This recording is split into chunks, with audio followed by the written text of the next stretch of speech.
Ito ang pagpapatuloy ng alamat, ang paglawak ng abangan.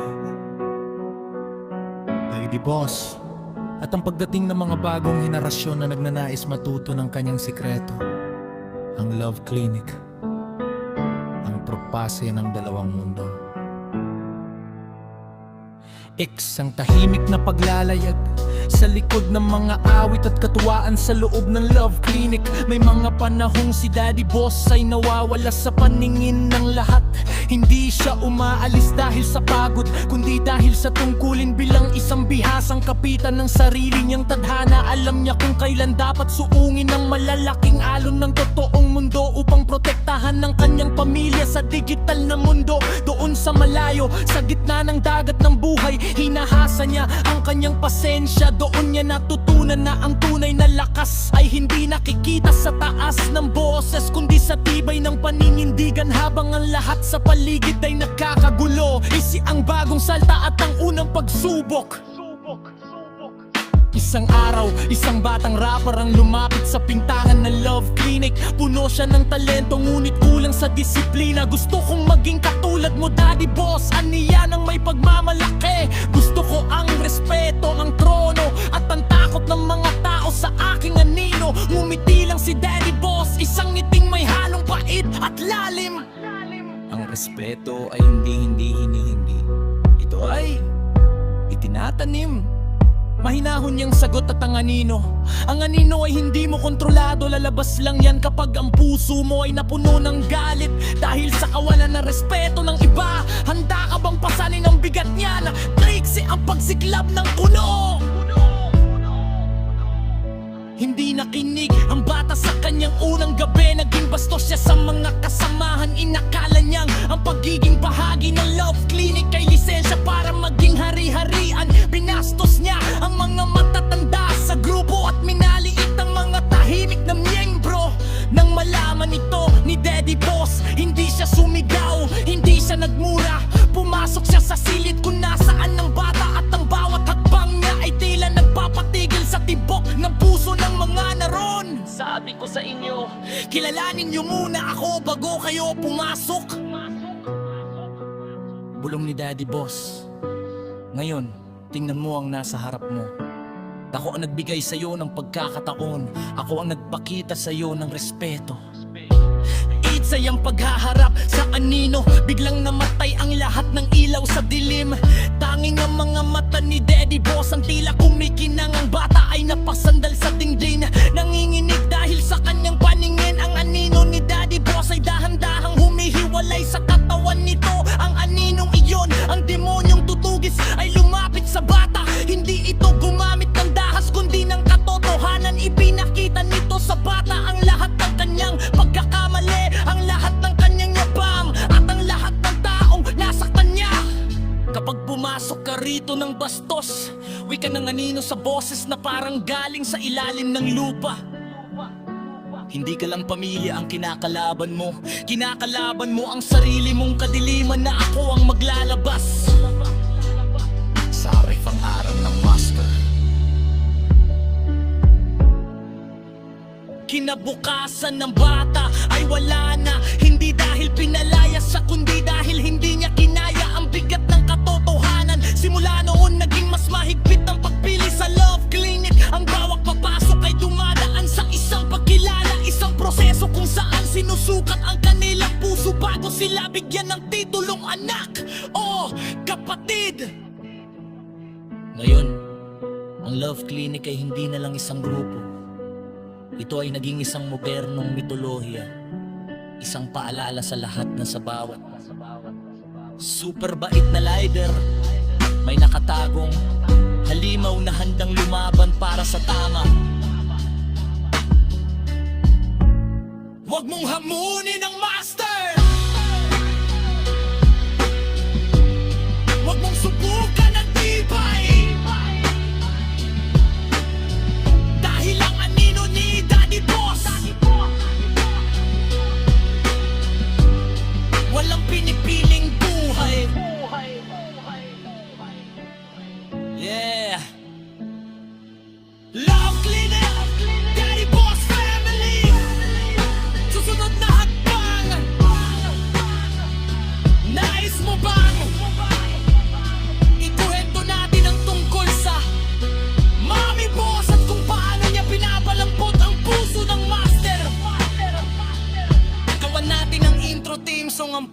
na ito na may mas dark at mysterious na vibe.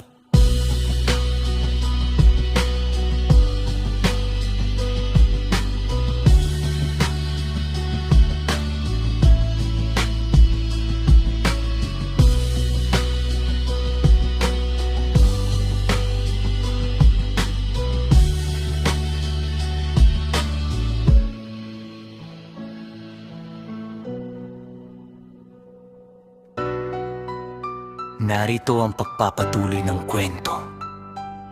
Ang mas malalim na pinagmulan ng kapangyarihan ni Daddy. Boss at ang paggabuo ng Love Clinic Empire. Isang kwento ng sakripisyo, katapatan at ang batas ng anino. Ang Love Clinic. Ang selyo ng katapatan. V, ang pinagmulan ng imperyo, hindi nagsimula si Daddy Boss na may corona. Ang Love Clinic ay hindi nabuo sa ginto, kundi sa pawis at pagsubok sa gitna ng unos. Noong mga unang araw, si Daddy Boss ay isang simpleng manlalakbay, isang taong sanay sa hampas ng alon at bagsak ng ulan. Doon niya natutunan na ang tunay na pinuno ay hindi sinusukat sa dami ng kayamanan, kundi sa dami ng buhay na kanyang nailigtas at natulungan. Binuo niya ang pamilyang ito para sa mga taong walang matuluyan, para sa mga tropang naging pamilya. Ang pangalang Love Clinic ay hindi lang basta titulo. Ito ay isang sumpa na ang bawat sugat ng nakaraan ay gagamutin ng pagkakaisa. V, ang batas ng masterclass. Habang lumalaki ang pamilya, kailangan ng isang matibay na pundasyon. Dito ipinakilala ni Daddy Boss ang kanyang masterclass, ang mga aral ng buhay na itinanim niya sa bawat miyembro. Ang mata ng agila, maging mapagmatsyag. Kilalanin ang kaibigan sa plastik, nakaaway ang kamay ng ama, laging handang tumulong sa nangangailangan ng walang kapalit. Ang anino ng demonyo, ito ang huling depensa kapag ang pamilya ay minaltrato, kapag ang respeto ay binaliwala. Dito lalabas ang halimaw na walang pinipili. Iyang gabi ng malaking pagsubok, isang gabi, isang matinding banta ang dumating sa pintuan ng Love Clinic. Hindi lang ito bastos na estranghero, ito ay isang traidor na galing sa loob, isang taong kumain sa hapag ni Daddy Boss, ngunit nagbalak na agawin ang trono. Bakit ka nagtitiwala sa isang anino? Sigaw ng traidor habang sinusubukang pag-away-away ng pamilya. Isang tao lang siya, kaya natin siyang tapatan. Ngunit ang pamilya ay nanatiling tahimik, hindi sila kumibo. Hindi dahil sa takot, kundi dahil alam nilang susunod na mangyayari. Pilit ang pagpapakita ng anino. Dahan-dahang lumakad si Daddy Boss sa gitna ng pagtitipon. Walang galit sa kanyang mukha, tanging lungkot para sa isang kapatid na naligaw ng landas. Pumasok ka rito ng may respeto, kaya tinanggap kita bilang anak. Mahinang sabi ni Daddy Boss, pero ngayong binastos mo ang pamilyang pumutkop sa'yo. Hindi na ako ang kaharap mo. Sa isang iglap, ang anino sa sahig ay tila humaba at bumalot sa buong silid. Ang boses ni Daddy Boss ay naging parang kulog na galing sa kailaliman. Tumingin ka sa ibaba, iyan ang tutugis sa'yo.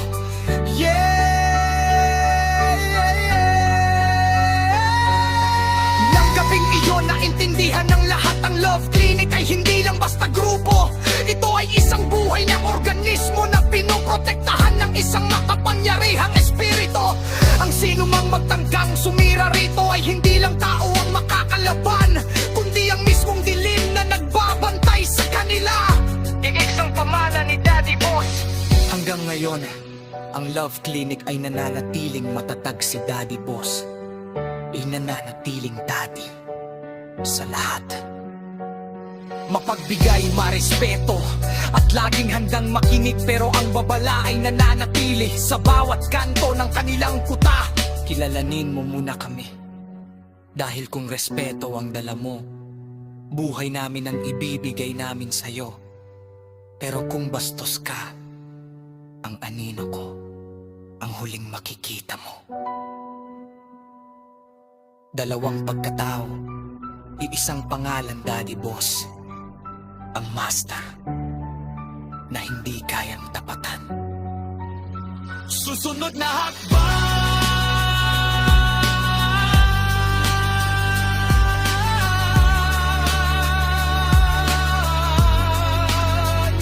Nais mo bang gawan natin ang rap lyrics ang eksenang itutungkol sa traidor? Gumawa na yon ng 3B concept para sa isang shadow logo na nagpapakita ng dalawang mukha ni Daddy Boss.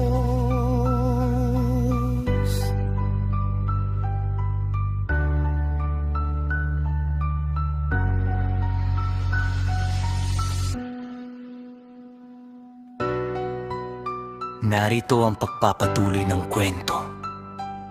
Ang mas malalim na pinagmulan ng kapangyarihan ni Daddy Boss at ang paggabuo ng Love Clinic Empire. Isang kwento ng sakripisyo, katapatan at ang batas ng anino. Ang Love Clinic, ang selyo ng katapatan. V, ang pinagmulan ng imperyo, hindi nagsimula si Daddy Boss na may corona. Ang Love Clinic ay hindi nabuo sa ginto, kundi sa pawis at pagsubok sa gitna ng unos. Noong mga unang araw, si Daddy Boss ay isang simpleng manlalakbay, isang taong sanay sa hampas ng alon at bagsak ng ulan. Doon niya natutunan na ang tunay na pinuno ay hindi sinusukat sa dami ng kayamanan, kundi sa dami ng buhay na kanyang nailigtas at natulungan. Binuo niya ang pamilyang ito para sa mga taong walang matuluyan, para sa mga tropang naging pamilya. Ang pangalang Love Clinic ay hindi lang basta titulo. Ito ay isang sumpa na ang bawat sugat ng nakaraan ay gagamutin ng pagkakaisa. V, ang batas ng masterclass. Habang lumalaki ang pamilya, kailangan ng isang matibay na pundasyon. Dito, ipinakilala ni Daddy Boss ang kanyang masterclass. Ang mga aral ng buhay na itinanim niya sa bawat miyembro. Ang mata ng agila, maging mapagmatsyag. Kilalanin ang kaibigan sa plastic na kaaway. Ang kamay ng ama, laging handang tumulong sa nangangailangan ng walang kapalit. Ang anino ng demonyo, ito ang huling depensa kapag ang pamilya ay minaltrato, kapag ang respeto ay binaliwala. Dito lalabas ang halimaw na walang pinipili. Iyang gabi ng malaking pagsubok, isang gabi, isang matinding banta ang dumating sa pintuan ng Love Clinic. Hindi lang ito bastos na estranghero, ito ay isang traidor na galing sa loob. Isang taong kumain sa hapag ni Daddy Boss, ngunit nagbalak na agawin ang trono. Bakit ka nagtitiwala sa isang anino? Sigaw ng traidor habang sinusubukang pag-away-away ng pamilya. Isang tao lang siya, kaya natin siyang tapatan. Ngunit ang pamilya ay nanatiling tahimik. Hindi sila kumibo, hindi dahil sa takot, kundi dahil alam nilang susunod na mangyayari. Tinik ang pagpapakita ng anino. Dahan-dahang lumakad si Daddy Boss sa gitna ng pagtitipon. Walang galit sa kanyang mukha, tanging lungkot para sa isang kapatid na naligaw ng landas. Pumasok ka rito ng may respeto, kaya tinanggap kita bilang anak. Mahinang sabi ni Daddy Boss, pero ngayong binastos mo ang pamilyang kumukop sa'yo. Hindi na ako ang kaharap mo. Sa isang iglap, ang anino sa sahig ay tila humaba at bumalot sa buong silid. Ang boses ni Daddy Boss ay naging parang kulog na galing sa kailaliman. Tumingin ka sa ibaba, iyan ang tutugis sa'yo. Yeah, yeah, yeah.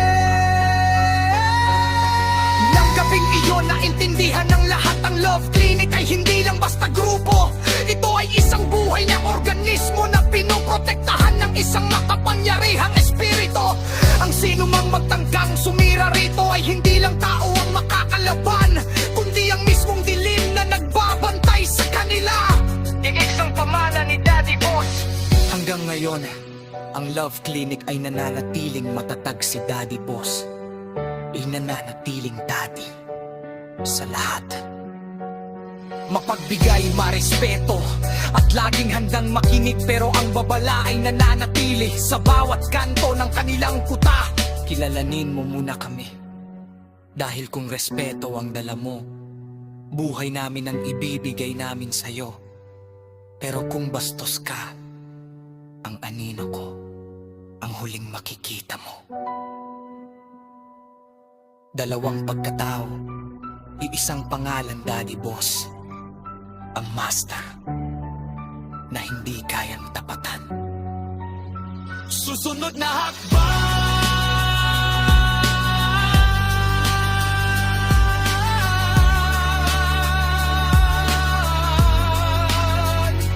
Nais mo bang gawan natin ang rap lyrics ang ekstenang itutungkol sa traidor? Gumawa na yon ng Tribi Ponset para sa isang shadow logo na nagpapakita ng dalawang mukha ni Daddy Boss.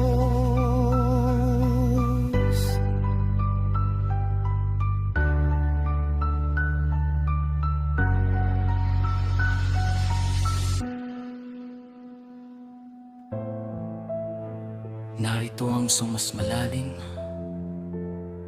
at mahabang kwento na hango sa madilim at makapangyarihang tema ng iyong mga liriko.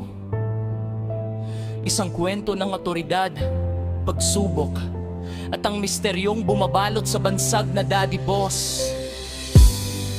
Ang anino ng Love Clinic, ang dalawang mukha ng master.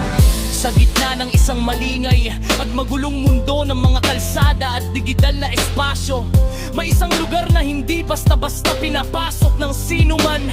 Ang Love Clinic, hindi ito ospital, kundi isang kuta, isang pamilya na binuo sa ilalim ng isang panunumpa. Respeto para sa tapat, lupit para sa taksil. Ang namuno, isang lalaking kilala lamang sa tawag na Daddy Boss. Iyang mukha ng respeto. Ang mga nakakakilala sa kanya ng malapitan ay alam na si Daddy Boss ay isang taong may kakaibang katahimikan. Hindi siya kailangang sumigaw para pakinggan. Kapag pumasok ka sa Love Clinic nang may maayos na hangarin, sasalubungin ka niya ng isang matapat na kamay. Siya ang daddy na laging handang tumulong, ang haligi na nagpapanatili ng kapayapaan sa loob ng grupo. Para sa kanya, ang bawat miyembro ay parang pamilya. Itinuturing niyang kayamanan ng katapatan at ang kanyang salita ay batas na nakabase sa dangal. Kilalanin niyo muna ang pintong papasukin niyo. Madalas niyang paalala sa mga bago habang payapang nakatanaw sa malayo. Ngunit may mga taong sadyang mapanganib. Isang gabi, may isang grupo ng mga estranghero ang nagtangkang buwagin ang katahimikan ng Love Clinic. Pumasok silang may dalang yabang at pambabastos. Inaakalang ang kabaitan ni Daddy Boss ay isang kahinaan. Akala nila ang pagiging super bait niya ay pagkakataon para siya ay tapakan. Hindi nila alam, ang leon ay pinakamapanganib kapag tahimik. Ari ang pagbangon ng anino.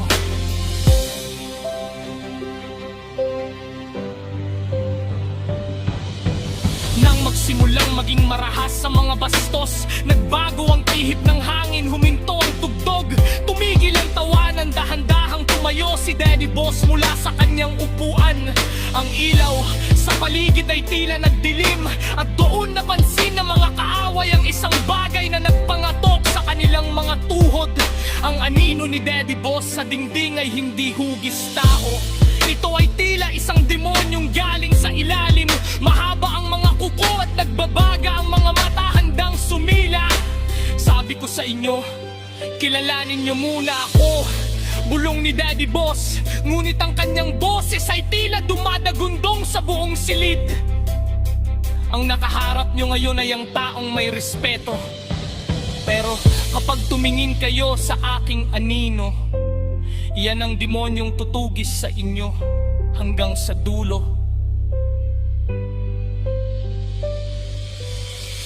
Arbi ang katapusan ng gabi, walang nakakita kung paano natapos ang gulo. Ngunit ang balita ay mabilis na kumalat. Huwag mong hamunin ang master ng Love Clinic. Kinabukasan ng lahat ay bumalik sa normal. Naroon muli si Daddy Boss, nakaniti sa kanyang pamilya, may dalang tulong at payo. Ngunit simula noon, ang bawat isa na papasok sa Love Clinic ay may dala ng matinding takot at mas matinding respeto. Dahil alam nila, sa likod ng bawat ngiti ng isang mabuting ama, may nakatagong anino na hindi kailanman dapat gisingin. Yeah! Daddy Boss, ang master na laging tapat. Pero wag mong susubukan kung ayaw mong mahanap ang iyong wakas. Susunod na hakbang.